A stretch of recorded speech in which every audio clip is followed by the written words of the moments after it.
Olá, pessoal! Hoje a gente vai desvendar a história de uma ideia que, olha, por séculos moldou uma das maiores instituições do mundo, o celibato clerical. E a origem disso pode não ser nada do que a gente imagina. Então a pergunta que fica é: de onde, mas de onde mesmo, veio essa prática? Quer dizer, como é que um ideal que a princípio não parece ser central nos ensinamentos originais acabou virando uma doutrina assim tão fundamental, né? E olha, a resposta para isso leva a gente numa jornada histórica que é fascinante. É uma teia, sabe, super complexa, cheia de pressões culturais, ideias filosóficas, personalidades que fizeram a diferença, e o resultado de toda essa mistura é surpreendente. Bom, vamos lá. Para começar, a gente precisa entender o cenário. No início de tudo, os cristãos eram uma minoria ali no Império Romano. E, nossa, eles eram muito difamados com acusações de todo tipo de moralidade. Então, para sobreviver, e principalmente para ganhar credibilidade, eles precisavam mostrar que eram moralmente superiores. E como fazer isso? Adotando os ideais que eram mais respeitados naquela época. E isso nos leva a uma história assim, bem extrema. Para se ter uma ideia, por volta do ano 150, Justino Marte, que foi um dos primeiros e mais importantes defensores do cristianismo, contou o caso de um jovem. Esse jovem levou a busca pela pureza a um nível chocante. Ele simplesmente pediu permissão oficial ao governador romano para que um médico o castrasse. É isso mesmo. Mas por quê? Qual a motivação para um ato tão drástico assim? Bom, a ideia era mandar uma mensagem bem poderosa. Primeiro, claro, provar que todas aquelas fofocas sobre a imoralidade cristã eram falsas. E segundo, era para impressionar a sociedade romana mesmo, mostrando que os cristãos podiam não só igualar, mas ir além, superar o tão admirado ideal estoico de autocontrole. E é aqui que a gente chega no ponto-chave da história. Essa reverência toda pela castidade não foi uma invenção cristã. Foi, na verdade, uma adaptação. Os primeiros cristãos acabaram internalizando um ideal que já era pagão para se encaixarem e ganharem respeito no mundo em que viviam. Mas essa adaptação cultural foi só o começo da história. Tinha uma corrente filosófica muito poderosa prestes a colidir com o pensamento cristão. Isso ia mudar para sempre a visão sobre o corpo e a sexualidade. Essa filosofia era o gnosticismo. E a ideia central deles era um desprezo profundo pelo mundo material. Pensa assim, para os gnósticos, o corpo não era um templo sagrado de jeito nenhum.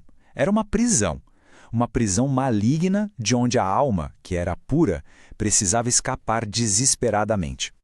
E o que aconteceu?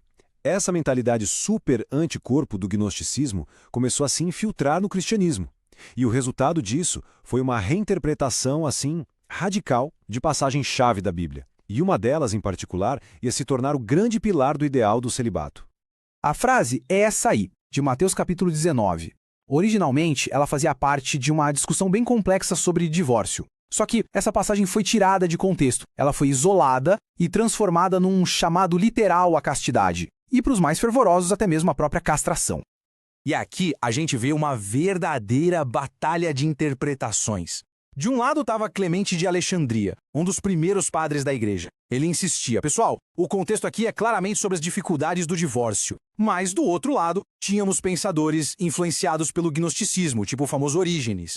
E eles viam a mesmíssima passagem e viam um chamado super claro e literal para renunciar ao sexo. E olha, ninguém representa essa fusão de ideias de forma mais dramática que o próprio Orígenes. Ele era um dos teólogos mais brilhantes da sua época, sem dúvida. E ele ficou tão, mas tão convencido por essa visão gnóstica do corpo, que com só 18 anos de idade, ele tomou a decisão drástica e, claro, irreversível de se castrar. Ok, então a ideia do corpo como algo negativo já estava se estabelecendo, certo? Qual foi o próximo passo lógico? Pois é, reescrever a própria história da criação. O sexo precisava ser, de alguma forma, apagado do estado original e perfeito da humanidade. E foi exatamente isso que teólogos influentes como Gregório de Nissa começaram a fazer. Eles vieram com uma ideia bem radical, de que lá no Jardim do Éden, Adão e Eva eram assexuados, tipo anjos, sem casamento, sem reprodução, nada disso.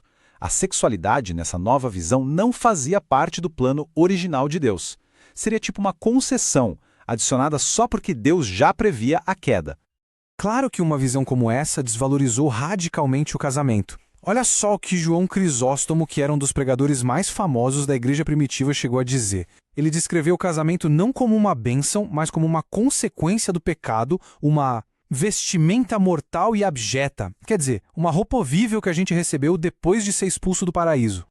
Agora, essas ideias não teriam virado doutrina se não tivessem defensores muito poderosos. E foi lá no final do século IV que dois gigantes da igreja surgiram para, de vez, cimentar a virgindade como ideal cristão supremo.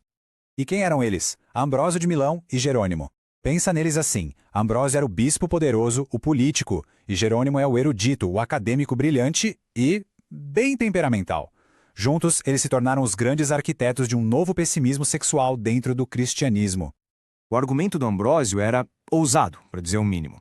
Ele dizia que a virgindade era a virtude que definia o cristianismo. Era o que tornava a fé cristã única, diferente de todas as outras religiões e até do resto da criação. Nas palavras dele, era a propriedade exclusiva dos cristãos. Mas o Jerônimo, ele foi ainda mais longe. O desprezo dele pelo casamento fica claríssimo nessa metáfora famosa. Para o Jerônimo, o único propósito do casamento era produzir virgens para a igreja. É isso. Ela como tirar uma rosa de um monte de espinhos ou o ouro da terra. E aqui tem um exemplo perfeito de como essas ideias se misturaram. O Jerônimo pegou uma máxima lá do estoicismo pagão, uma filosofia pagã, que condenava até a paixão dentro do casamento, e apresentou isso como um ensinamento moral cristão. A ideia de que alguém pode cometer adultério com a própria esposa acabou virando parte da tradição. Então, vamos amarrar as pontas. Como é que todas essas correntes, a adaptação cultural, a filosofia agnóstica e a influência dessas figuras-chave, se juntaram para criar um legado que, dura até hoje? O caminho fica bem claro quando a gente olha para trás, né? Primeiro, a adaptação dos ideais pagãos para sobreviver. Depois, veio o que a gente pode chamar de infecção por filosofias que viam o corpo como algo ruim. Isso levou a uma reinterpretação completa das escrituras. E, por fim, a codificação, ou seja, a oficialização dessa nova doutrina por líderes poderosos da igreja. E assim, a conclusão é bem clara. O ideal do celibato não nasceu de um comando divino lá no comecinho.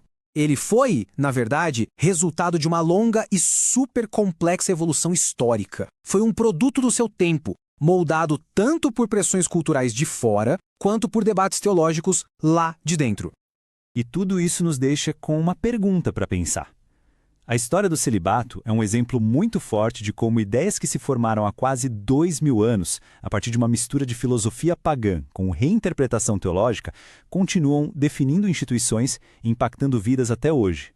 É a prova de que o passado de fato nunca fica para trás, né?